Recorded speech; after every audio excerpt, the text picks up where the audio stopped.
Yes I got it. ఇప్పుడు ఇక్కడ వచ్చిన వాళ్ళ వేరే వేరే వాళ్ళు మీడియా మిత్రులు వాళ్ళు ఎవ్వరికి నేను థ్యాంక్స్ చెప్పను, కానీ ఒకే ఒక వ్యక్తికి థ్యాంక్స్ చెప్తాను. అదంటే మా ప్రియ మిత్రుడు లోకేష్ గారికి. ఇవాళ ఇక్కడ నేను కిరణ్ ఇక్కడ ఉండి ఎంత ఒక మొహం మీద పెద్ద చిరునవ్వులతో కళకళలాడిపోతా ఉండి ఇది కేవలం లోకేష్ గారి దయ వల్ల. అది మొత్తం ఇన్ని కెమెరాలు ఉన్నాయి, ఏదో ఒక కెమెరాలో నా ఫేస్ చూస్తాడని ఆశిస్తా. Lokesh, thank you very much. I can't tell you.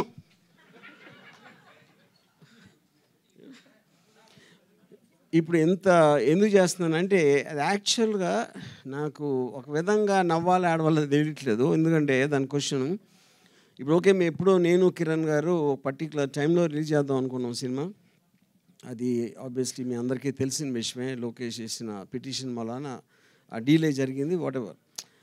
కానీ ఇప్పుడు మేము ఎంత హ్యాపీ అంటే, ఎందుకంటే లోకేష్ ఎంత తెలివంటే తన వ్యూహం పన్ని సినిమా ఆపేద్దాం అంటే ఆపటం అనేది ఎవరు దేన్ని చేయలేరు. ఇప్పుడు డీలే చేయగలుగుతారు.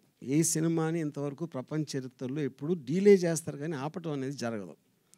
తను ఏం చేశాడంటే ఆ టైంలో రిలీజ్ అయి ఉంటే డిసెంబర్లో ఎప్పుడో ఈ పార్టీకి మర్చిపోయేవారు. దాన్ని తనే లాగి ఎలక్షన్ దగ్గర తీసుకొచ్చాడు. అది తన గ్రేట్ తెలివి. ఈ సందర్భంగా ఆయన ఫాదర్ చంద్రబాబు నాయుడు కంగ్రాచులేషన్స్ చెప్తున్నాను. ఇంకా అది దీని తర్వాత ఇంకా మీరు అడగండి క్వశ్చన్స్.